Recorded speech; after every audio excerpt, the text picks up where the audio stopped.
Welcome to Happy Homes and Gardens. I'm your host. My name is Daphne Royse. I am a Royse broker, architecture and interior designer. Who doesn't love wine? It is the popular beverages at a dinner table with friends and families. Share a Splash started his business in 2006. Yoav is the founder of Share a Splash, and he's going to share his success stories. They supply wines from New Zealand, Portugal, Napa Valley, and also Sonoma County to restaurants and stores in our neighborhoods. His entrepreneur dreams never stop. Welcome, Yoav. Thank you. Good day. Good to be here. Yes. In California. Beautiful weather, as always, almost always. Yes, that's a typical California in the springtime. Yes, yeah, it's gorgeous. Blue sky and the sun is shining. We had some rain, which is good for the vineyards. Tell us about you and how did you start a wine business? So I grew up actually in Israel. I wasn't born in California. Probably hear it from my accent. I wasn't born here. But I came here for the first time when I was 14 years old, and I was wowed by California, and I loved everything about it. The ocean, the sun, just the food, the fruit, the vegetables, and everything about it. And I said, one day I'll be back. And about 20 years ago, my wife and I got accepted to schools here in the Bay Area, Stanford and Berkeley, and we moved here 20 years ago. And I went to business school here, and I decided after business school to I was a lawyer before, and business school was kind of a reset to my past. I'm a recovering attorney, as I like to say. Not that anything is bad of being an attorney, but I just decided I want to do something that I'll have more passion and love to, and business school was a great opportunity for me just to see what I really want to do, and improve my skills in finance and in other areas. And I started the winery back in 2006. What makes you want to go into the wine business? I guess passion. There was always something when I was to travel with my family in Europe. There was something about hospitality that I really enjoyed, and there was always a bottle of wine wherever I went. At the dinner table, there was always a bottle of wine, and if you look around, I mean, people are. You can be in a coffee shop, you can be in a small bistro, you can be in a fancy restaurant, you can be anywhere, and people get together, they open a bottle of wine, friends, family, lovers, partners, friends, and it's a great way to share something that people love and enjoy. You don't have to be an expert, you don't have to be a sommelier to decide if you like wine or you don't like that bottle of wine. It's really up to you to decide if you like it or not. And I think it's very magical from those tiny little grapes that we bring people together at the end of the day. So it's a beautiful journey from the vineyards, from the farmers, the growers that actually take care of the vineyards, and then to the winemakers that make those delicious wines around the world. At the end of the day, you have restaurateurs and retailers buy the wine, bring them to the people, to the consumers, and we consume them, we drink them, and we usually have a laugh and enjoy ourselves. And I think it's a beautiful circle. It's a lovely journey. You are a true extraordinary entrepreneur yourself. What was the most difficult challenge that you faced from practice law to operating a wine business? So as a lawyer, I think you're consulting other people. You tell them what do you think is the best way to do things. Yes. But you're an advisor, you're a consultant. And I don't think that wine is different in other businesses in terms of owning a business. Then you started to make your own decisions.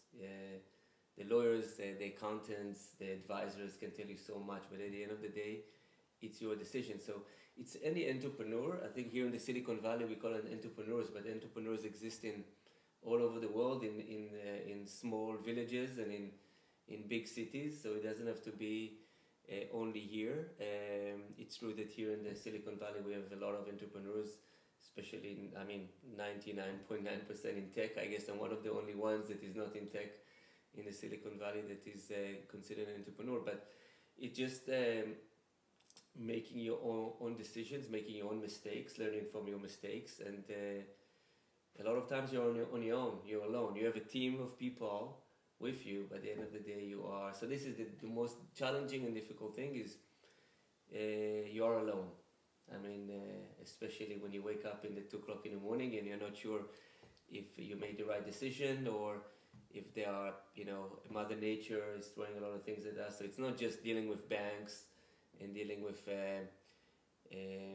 wholesalers and the buyers who's going to buy the wine, but it's about Mother Nature. If you're going to facing a fire, if you're facing a drought, if there is smoke, there is rain, frost, hail, a lot of different things. Rain in the wrong season. So it's a beautiful. We live in an amazing place. Weather for the most part have been pretty good for us in California.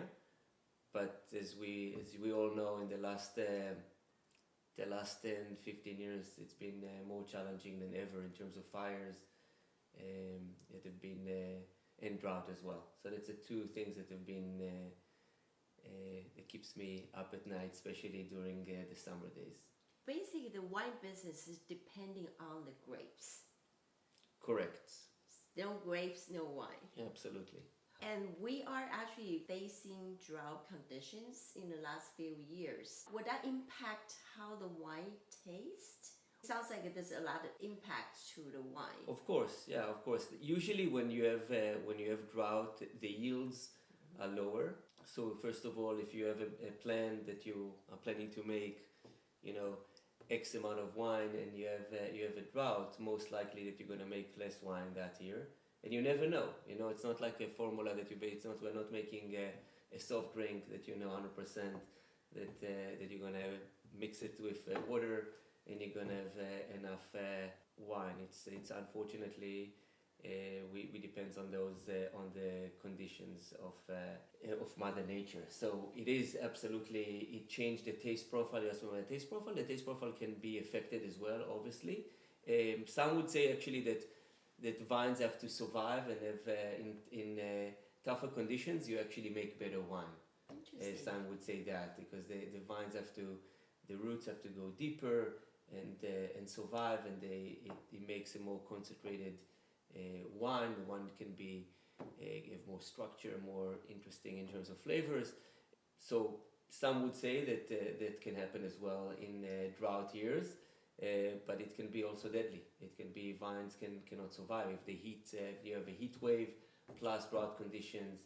Then it's going to be very difficult for the vineyards to produce quality grapes that will be good enough to make wine.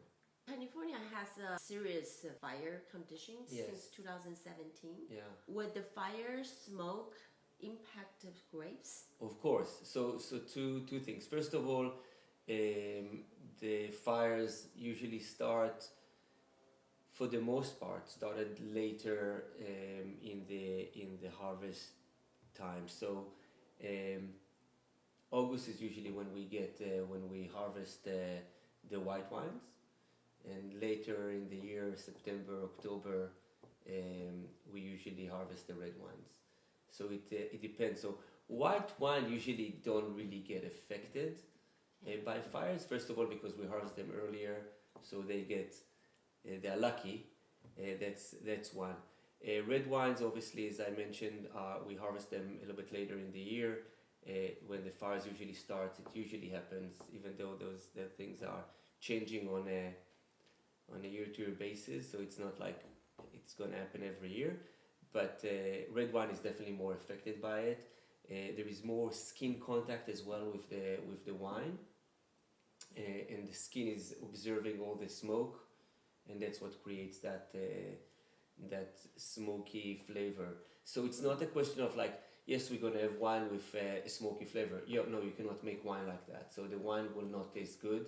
Sometimes it takes time. It's not something that you're gonna taste immediately. It's not that you're gonna make the wine, and immediately have a notice that smoky flavor. Sometimes it's going to take a year. The wine can be already in the barrel, in the bottle, and only then it will affect it.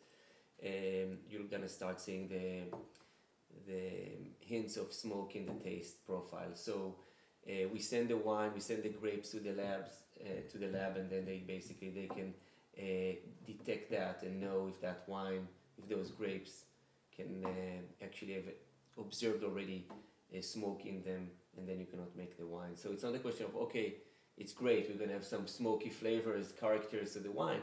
You can't really make wine that way. I mean, some people will, but for the most part, because they don't have insurance, or they want to take the risk and see what's going to happen. And there are ways today also to take that smoky flavor out of the wine. I don't really recommend that. It's not what we do at our winery. Our winemaker will never allow that. I know that some people will do that. So it's a question of a business decision as well, integrity of your wines, if you want to make wine with those smoky flavors or not. Is it true that Sonoma County makes more white wine and Napa makes more red wines? I think overall Sonoma is making a bit more white wine than in Napa. Napa is a very, I mean, it's very known around the world, but it's a very small part of what the wine that we make here in California in general. I'll start with that. Sonoma is known for Chardonnays and Pinot. It's the climate in Sonoma is very good for Pinot Noir and Chardonnay. Napa's weather is great for them to make a cab. They're very known for their cabs. And the rest of it just depends. There is so many microclimates in Sonoma, and that's why I love that region. In those microclimates, as long as if you're closer to the coast area, Sonoma coast, this is where you have the wind and the fog and lower temperature, and that fog prevent from the sun to burn the grapes, and so you can make wine you can grow grapes that are more suitable for that weather, such as Pinot Noir and Chardonnay, which are not really great grapes to grow in Napa. And then the other grapes, it just depends on which area in Napa or in Sonoma. So some would argue that you can make the same amount of white wine and red wine in both regions. I think that in Sonoma you can actually make more white wine than red wines. How interesting. Yeah. Some people will say like certain years the wine tastes better than other years. Yeah. What makes that certain year taste better? So if you take the fires out of the equation, if you take the drought out of the equation, if you just talk about other things, climate-wise, absolutely. If you have a year that you don't have as much sun, or you had hail, or you had frost, that can absolutely affect the ripeness of the fruit, or even affect the quality of the fruit. If you have hail, obviously that can, in the wrong season, when you already have grapes, that can really damage the fruit quality and can damage the wine quality. And same for heat waves, can really cook the wine. The wine is not ripe yet, but the heat wave can basically burn the grapes. So the grapes are not ripe, they're not ready to be harvested, but the sun is affecting it in such a way they're cooking the wine before. So that can really damage the wine quality, the grape quality as well. So it's absolutely, you have years that it's known to, but that's, again, as I mentioned, there's so many microclimates in California, in Sonoma, that it just depends where. When somebody's like, overall and say, 2010 was a horrible year, it really depends where. I mean, you can have an amazing year in Santa Cruz Mountain, which is not too far from where we live, and then you can have, it can be a really bad vintage for another one in Napa.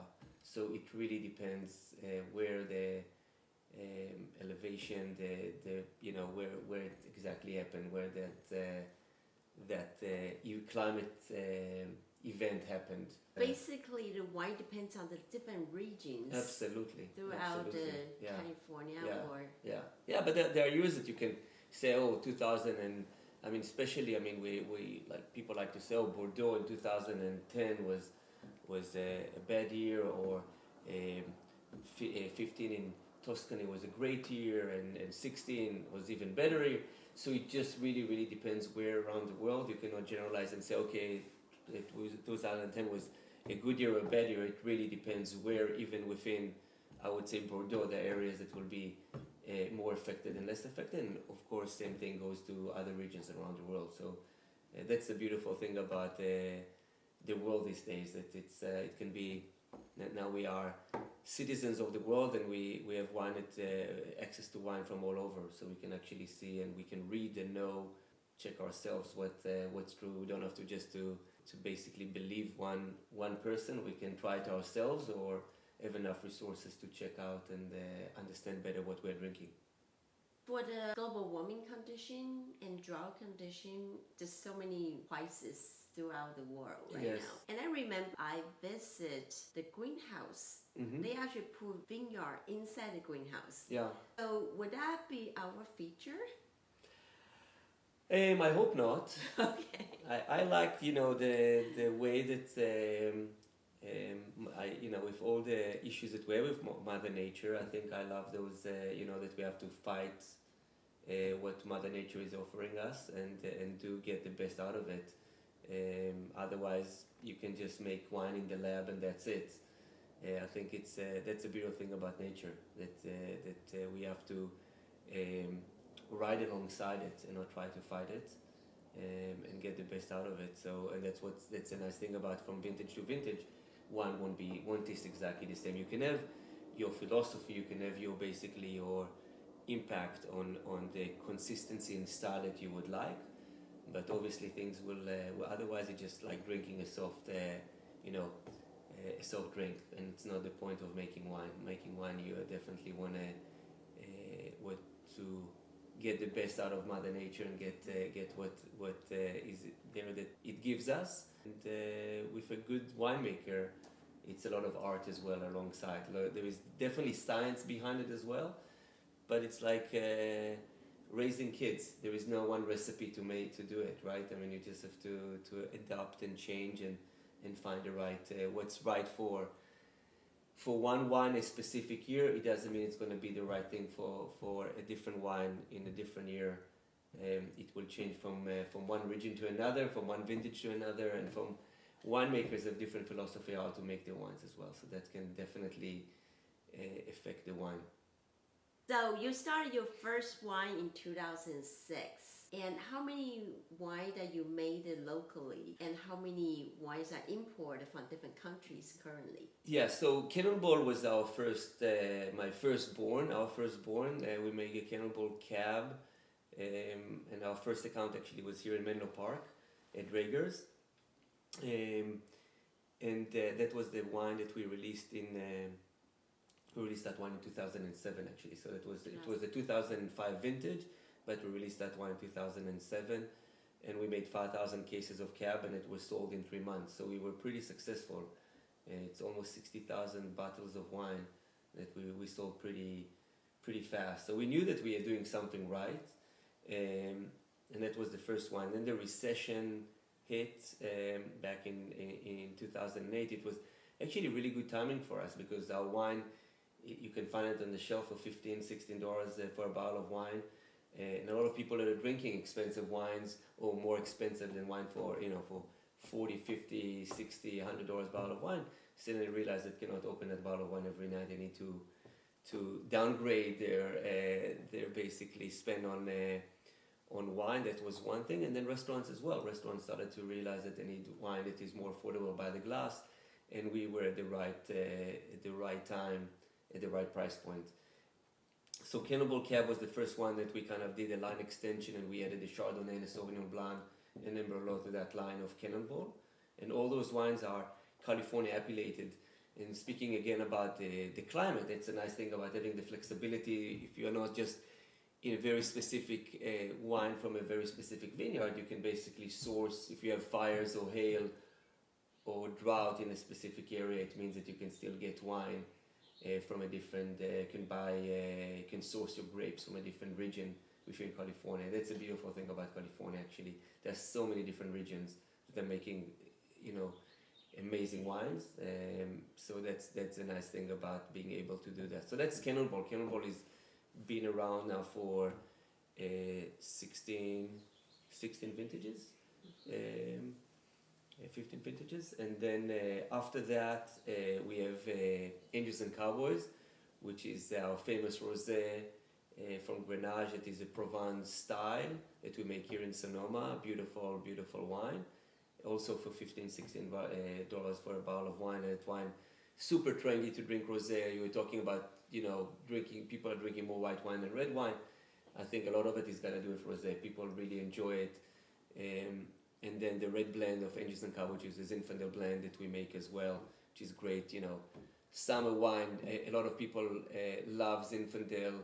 It's kind of our California pride as well. People love to drink Zinfandel. It's great for barbecue. It's great for burgers. It's great for Memorial Day, 4th of July.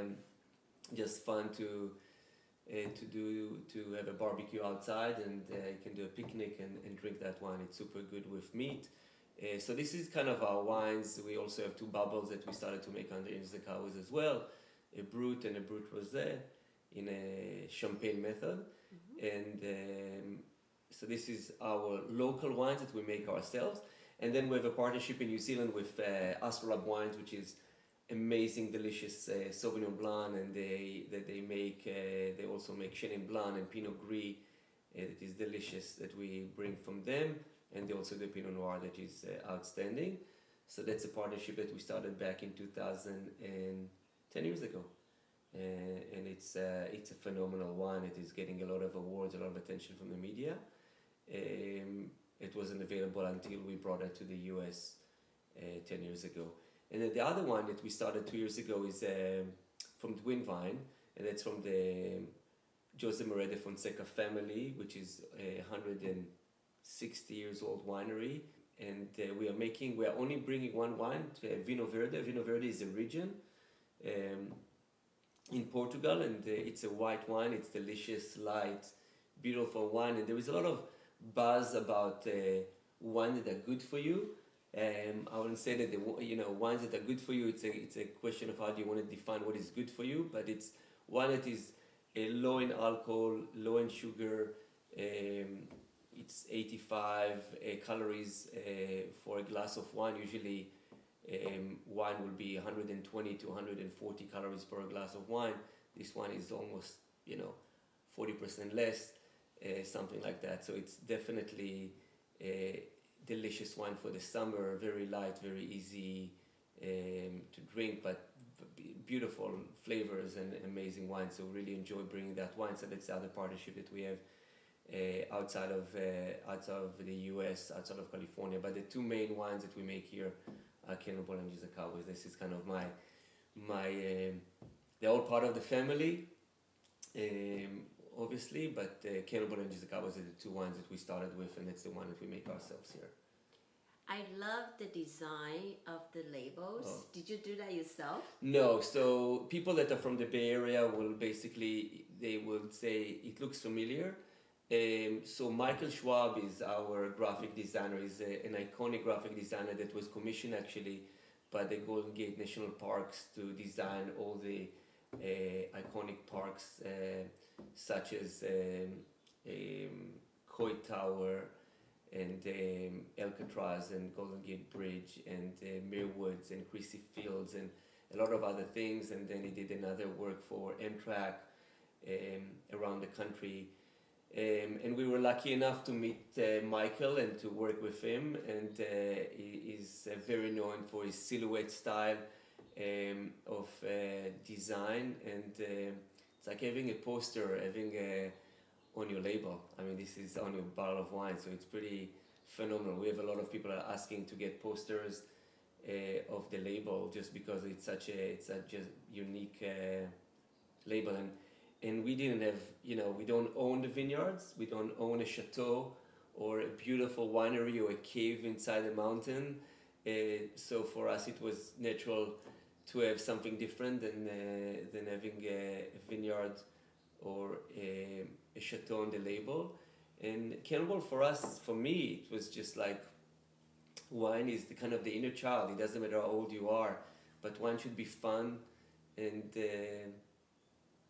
we are taking the wine too seriously, and we are intimidating a lot of people that want to drink wine but just like confused. And a lot of the wine labels look exactly the same, and they're not sure which wine to pick and what to drink, and they will go. It's like getting into a Barnes and Noble store without knowing what you want to read, and you're overwhelmed. And I think the same thing is happening to a lot of people that actually love wine, but they're just overwhelmed. And I don't want to say I was trying to simplify it, but it was kind of a message that wine is fun. You know, it's those days that we used to, run and dive into the water and shout cannonball and be free before life became too serious, before we started to think about tuition fees and mortgage and alimony and other problems that people experience in life. And for me, just like let's enjoy life again, and let's be young in spirit again and enjoy. So that's kind of the message of Cannonball. It's pretty intriguing, but super simple. The wine is super, serious the way we make the wine, but in terms of the message of, it's a wine for $15-16 bottle of wine on the shelf. You go to a restaurant, you should find that wine for $40-50 bottle of wine. It's very affordable, I would say. And Angels and Cowboys is more mysterious and more unique. It's not a varietal, it's a blend of different grapes together. And this is kind of our trailblazer. This is kind of being more mysterious and more unique and be daring and doing something different. And we did a Zinfandel blend and we did a Rosé blend. And those two wines are our expression of what we think Rosé should taste like. From California, where, as I said, the influence or the inspiration came from Provence, so it's not a white Zinfandel. It is a serious rosé, and same for the red blend. The red blend is super complex, a lot of different. The Zinfandel is the leading varietal in that blend, so you get a lot of lusciousness and beautiful herbs and notes and spices. And every sip you take, you get to taste something different. So I love drinking that wine with red meat or with other things on the grill will go really well with that wine. And the label is kind of this message. It's not intimidating. It's kind of, I think, it's you're very secure in what you want to do, but it's very you think about it. You think about what you see, and it's people remember the name, and people are like thinking, oh, wait a minute, it should be Cowboys and then Angels. Some people will think about George Michael's song. Some people say you're a cowboy and then you die and then you were becoming an angel. I'm like, no, you get it all wrong. I think you can be a living angel. You can just sometimes a cowboy will behave like an angel, and sometimes angel will behave like a cowboy. And I think this is kind of the message, and the inspiration for that came from Mandela in terms of kind of the story behind it, of somebody who had to fight for his rights, for his country and for his people. And today the inspiration is actually Jose Andreas, which is the founder of Central World Kitchen, which is a phenomenal guy that has been changing the world meal by meal and donated, I want to say, hundreds of millions of meals by now to people in this country and around the world. Wherever there is a disaster somewhere, and it doesn't matter if it's by natural causes as an earthquake or hurricane or something bad as that, or a war somewhere around the world, he will be the first person to basically fly with his team and recruit chefs and people and cooks, and will cook meals for people. He started I think his first thing was in Puerto Rico, and he wrote a book, How to Feed an Island. So I'm saying all that even though we're talking about wine, because we decided to partner with them, with World Central Kitchen, and basically we are donating from every bottle of wine some of the proceeds that will go to his foundation. And he's a true inspiration. He's a guy that will speak his mind. Yoav, can you tell us that people actually love the white wine and red wine equally? Yeah, I see actually more trends of people drinking more white than before. I think it's, first of all, I think that white wine is easier for a lot of people to drink. It's served cold, and I think the tannins are not as strong. It's less intimidating. A lot of people think that red wine will get them headaches, and they prefer, or some other allergies and things like that. So, and also the climate. We have a lot of people. I mean, we are experiencing warmer weather than before, and I think that people. I would definitely say, even in our industry, I see more people that love to drink white wine more than red wine. So, and rosé, as I mentioned before, it's something that definitely picked up in the last year in the US, in the last 10 years, and you can see people drinking more. So if you take the rosé into that equation of white versus red, so I would say yes, I think that people are drinking more white than red wine. How interesting. Yeah. I guess the climate change will actually have an impact on what people like to drink now. Would you tell us what is your favorite region wine in the world? I don't really have one favorite region, but I love the fact that we can now, there are good wines all over the world. Like, it's not, we make wine, I think, in every state in the US now. So every single state in the US is making wine as well. So it's, you know, and the most known one, and we are obviously spoiled here in the West Coast, of course here in Sonoma, Napa, California in general. You have a lot of great wines in Central Coast as well, in Paso, and then Oregon, Washington. But you have other, I mean, you have great wine, Finger Lake in New York, upstate New York, which are making phenomenal wines, great Rieslings and other wines. And I was drinking wine from Georgia the other day, which was great. Georgia, the country, not the state. Okay. So there are wines, and the nice thing about, again, this is with all the issues, we didn't even talk about all the logistics issues that we have, all the supply chain that we are experiencing right now, that the bottleneck that started during COVID. But there are amazing wines. I mean, obviously from, you know, Turkey and Greece, like, and you have new countries that are making wine, and it just, so I love to explore. I don't have a specific, I mean, the obvious, you know, people tell you, oh, of course, French wine and Italian wine, and which I love, but there are so many amazing wines from different, from, you know, Central America, from Mexico. There are great wines that are making wine now that I love to try. So I'm a sucker to, like, you know, give me, you know, let's try something different and something new, do a blind tasting, and you'll be amazed from the quality. I think the quality in the last 10, 15 years have climbed up significantly. People are, you have winemakers that are just going to different parts of the world and are learning about wine, and with all the state-of-the-art equipment that we have today, I think the wine just stepped up to be much better than the wine that we had 30 or 40 years ago. Just in general, if you take about the overall wine in general is much, quality-wise, is much, you have much more wineries, you know, more wineries now making better wine than what we used to have 15, 20, 30, 40 years ago. Because it's technology? I think it's the combination of knowledge of people. Okay. People are able to travel the world and do, winemakers, young winemakers will go and visit wineries. They will do an internship in South Africa, and then they'll go and do an internship in Australia, and they'll go and do in France or Italy or Spain or Portugal or Turkey or Greece, and so there is no doubt that one of the meccas of the world is still Davis to learn about wine, but there are, as I mentioned, there are great regions all over the world. So I wouldn't be, you wouldn't find me saying I only drink wine from that region, or I love wine just from Marlborough.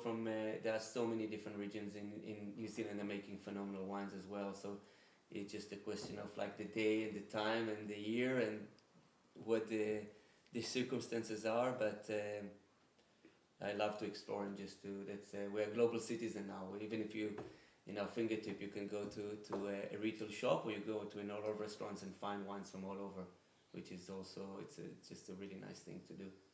I know people have to source locally, which is absolutely true, and I believe in that. But if you have the opportunity also to try wines from different regions, I encourage everyone to do that.